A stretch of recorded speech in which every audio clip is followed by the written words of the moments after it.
बुनांगोन बे मेथाइआ खेमथासो जुदि मग गाद हादि जावना सिलेन्स खालामबाय मा भाषा बे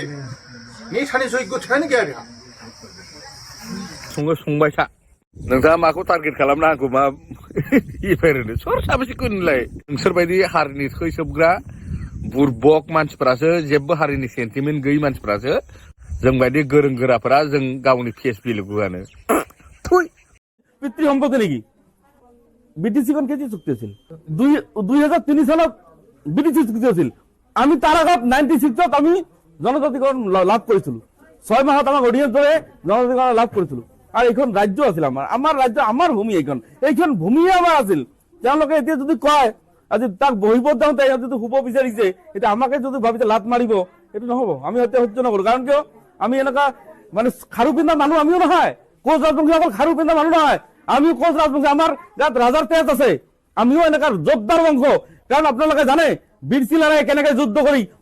এটা সময়ত এই অঞ্চলটো কপাই তুলিছিলে আৰু তাৰে বংশধৰ আমিও ইতিমধ্যে আমাৰ কিন্তু ইতিহাস আছে আজি এফচু দল তেনেকুৱা আমাক মন্তব্য দিব আমি কোনো এফচু ভয় নকৰো আৰু আমি খাৰু পিন্ধা জাতো নহয় আমি যোদ্ধাৰ বংশধৰ তেওঁলোকক কৈছো তোমালোকে তোমাৰ জনজাতিকৰণ আমি কোৱা নাই তোমালোকক ক্ষতি কৰো তোমালোকৰ যিখিনি জনজাতিকৰণ পাই আছা তোমালোকৰ মৰ্যাদা তুমি এইখিনি থাকা সীমাবদ্ধ আমাৰখিনি কিয় বিৰোধী কৰি আছা আমাৰখিনি বিৰোধী নকৰিব নহলে কিন্তু কথা বেয়া হ'ব এইবাৰ যদি জনজাতিকৰণ নকৰে ভোগ কৰিব 26ৰ আগত ভোগ কৰিব তেওঁলোকৰ দুখন তাত ইয়াত বিপিএফৰ চৰকাৰ আছে ইয়াত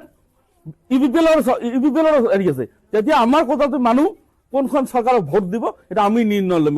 এইবাৰ কথাটো জনগোষ্ঠী ভোট কাক প্ৰদান কৰিব লাগে এইটো আমাৰ সংগঠনবিলাকে নিৰ্ণয় ল'ব এইবাৰ কাৰো কোনো নেতাৰ কথাত ভোট নহ'ব এইবাৰ আমাৰ কথাটো জনগোষ্ঠী আমাৰ সংগঠনৰ মতে চলিব লাগিব सोरबाबाया आबौ लांथाखौल' बखियाखै सेबगां टटेल अल हुलहुला जेन्टेलमेन होननायसो मिथिबाय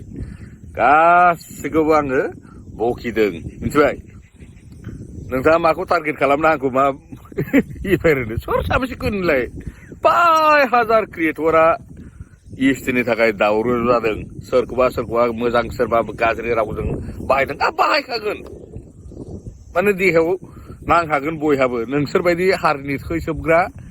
बुरबक मानसिफोरासो जेबो हारिनि सेन्टिमेन्ट गैयै मानसिफोरासो माने जोंखौ टारगेट खालामना जेबो लाब गैया नोङो मिथिबाय बुरबक एसे सान एसे सोलों आरो नोंसो एकदम उल्थानो बुंना लादों माथो जोंबायदि गोरों गोराफोरा जों गावनि फेस भेलुखौआनो घन्टा नोंनि बिराद गोरों नोङो बाला एसटि होननाय बुस्थुआ कुनु हिल्स एरिया प्लेन एरिया बे भि एसटि भि ना मा होनो बेफोरबायदि कुनु माबा फैया मिथिबाय सेन्ट्रेलाव गासैबो सेन्ट्रेल लेभेलाव एके सेम मिथिबाय पागला बेसेबां संख्या दं नोंनि बर'आलाय बेसेबां मेजरिटि दंलै बाबु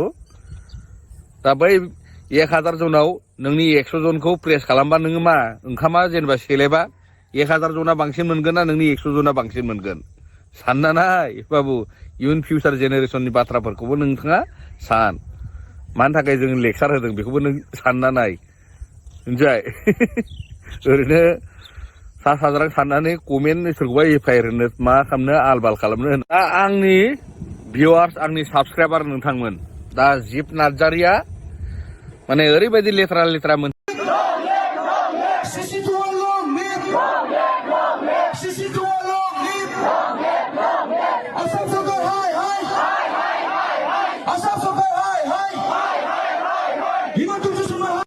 आंखौ लोगो हमनोब्ला खबर हरमोन ना फैमोन ना ग्रुप जानानै 10-12 आं फेसबुक रायलायदोंमोन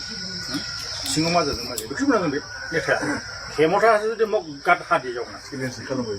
मा भाषा बे मेथाइनि जयगथायानो गैया बेहा बेखौथ' गामि दसेखौ खुंनो हानाय जयगथायानो गैया बेहा बेबायदि बेक्ति मानसियासो जोंनानै थाजाना दं बेना सारा मा होनबाय एनओसि नांगौबा आखौ एनओसि जुदि प्रयोजन হয় আমি লিখি দিই मा भाषा बियो बिफांनि सम्पति नामा बियो गाव हारसिं सोरजिनाय नामा बियो हा बिटिसिआ बेफोरबायदि नेताजों जोंहा जाहाथे मा भबिष्यत दं गैया जेबो नायना लानोसै बिदि नङा दे बिदि नङा दिनै अबेबा पार्टिया बर'आ गोदाव सोराव जानायखौ होबथायोबा आसि थुनानै मख'यो मा सानदों होमबाथ' नोंसिनाव बर'नि थै नङा बर'नि थै गैया बै एसटि बिग्राफोरनि थैसो गोसोमफोरनि गोसा गोसोम मानसियाबो गोसोम होननाया थिग बिदिनो दिनै बर' हारिया अबेजों दावबायलांदों बेखौथ' सिन्था गैया बेखौथ' गियान गैया दिनै माबा मोनसेखौ गाज्रि समाजाव थांनो नागिरनायखौ हमथायोब्ला आसि थुनानैसो राजनितिकनि खोथा बाथ्रा बखियो मानसिफ्रा दिनै बेफोरबायदि बखिग्राफ्रा मा सानदों मा खालाम सानदों नोंनि इयुन जोलै फिसा फिसौ फारसे सानाखै नों दानि दिनाव थगाय थगसि जालांसै